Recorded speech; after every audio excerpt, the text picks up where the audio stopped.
一只建设的庙诶，两个所长50年的小阿妹耶，三妹当好社会角色，四个抢本母养的贵姐，也是一个充满爱同记忆的神奇世界。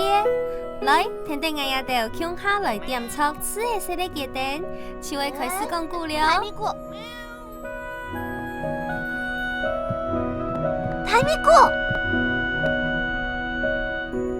台米果。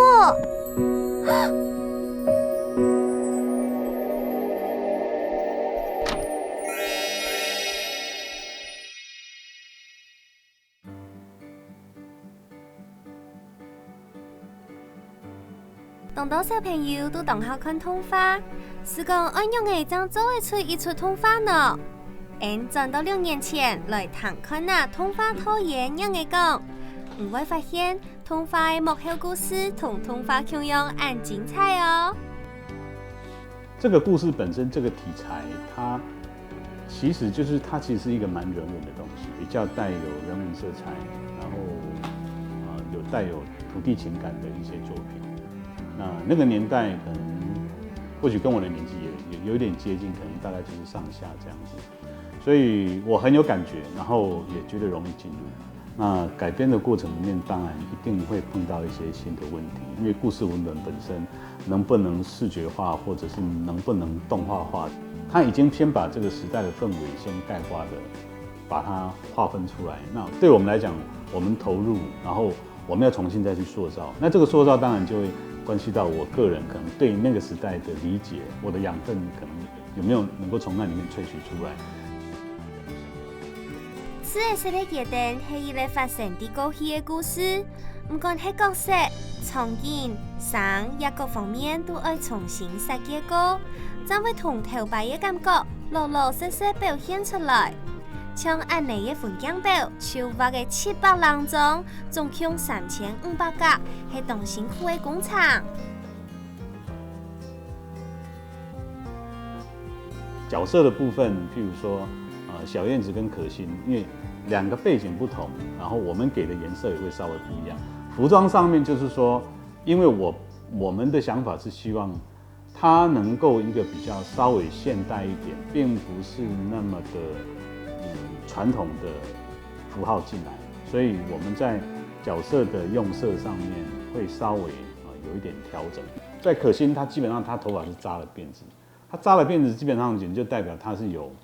家里有长辈可以帮她处理这件事，她可以扎得那么整齐。小燕子基本上就没有，在基本我们造型设定里面，她的眉毛有一边会出现，一边不会出现。因为我把它假设，因为她妈妈已经过世了，所以她这个头发是她爸爸帮她剪的。颜色上面当然一个是比较现代，稍微亮一点；一个就是可能比较是过去那个年代，可能颜色稍微可能它的那个底蕴的颜色稍微有一点带传统色。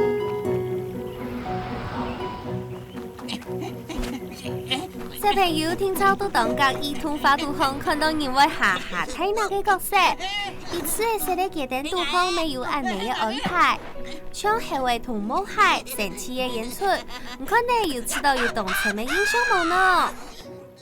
我们希望这个东西的受众的对象，可能年龄层要稍微做一点调整，所以我们就觉得它其实要加一些其他的角色进入。那这些其他的角色的进入，其实有一部分说真的，这是无意间插撞出来的。原著里面，它其实在垄间工作的时候，猴子是有进来，并没有螃蟹。猴子的话它就是嘴巴就是因为贪吃，嘴巴烫到了。它猴子本来就有，只是螃蟹这个东西它没有，所以这个东西是我们后来把它加进来的。这2只当然，它某种程度是故事的穿针引线，然后我们后来就把它定调说，这2只基本上只要他们出场就是来缓和气氛，然后来搞笑，比较小朋友容易进入，然后不管是小朋友或者是观众都能够比较透过这2个比较诙谐的角色去进入到，他不用那么正经八百的。除了创造神奇的角色以外，童话地图还有当到现实世界图像唔可以有嘅场景、环境，也唔但请工作人员要动有想象力，实际去看到场景，咪会有到嘅灵感冇？这个空间一开始的设定，当美术指导他把这个空间架出来之后，我们会去讨论，然后我觉得这个东西可能不够，你是不是可以在这边加一个什么东西，或者加一个什么东西？其中有一场是姨婆，然后到乡下，然后要穿越那个涵洞。那我们在跟美术讨论的时候，美术那时候就提了一个建议，就是那涵洞里面可以长草。我说长草非常好，那代表什么？这个涵洞很久没有人经过，我就会把它就是顺化成一种姨婆她很久没有想到那件事，所以当姨婆进入穿越那个光的全部呈现，等于她让自己进入到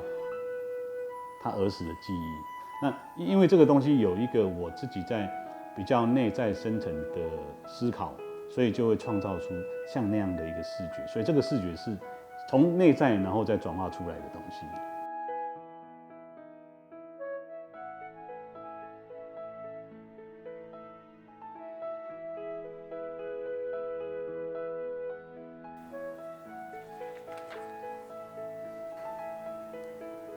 做动画其实本来就是辛苦的，因为它本来就是一个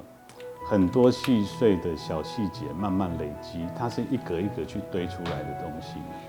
你可能对一般人，你1秒可能咔嚓就过了，可是对动画人来讲，那1秒里面是有的磨，可能要磨好几天。我们从脚本设定、角色设定，然后背景师，然后动画师、原画师、上色，然后到后期合成。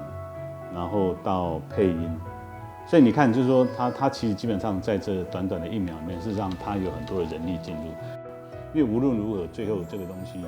它在完成之后，就代表了我们曾经走过的路。这个结果会是如何，不是我们去想的，但是做好这件事情是我们现在能做的。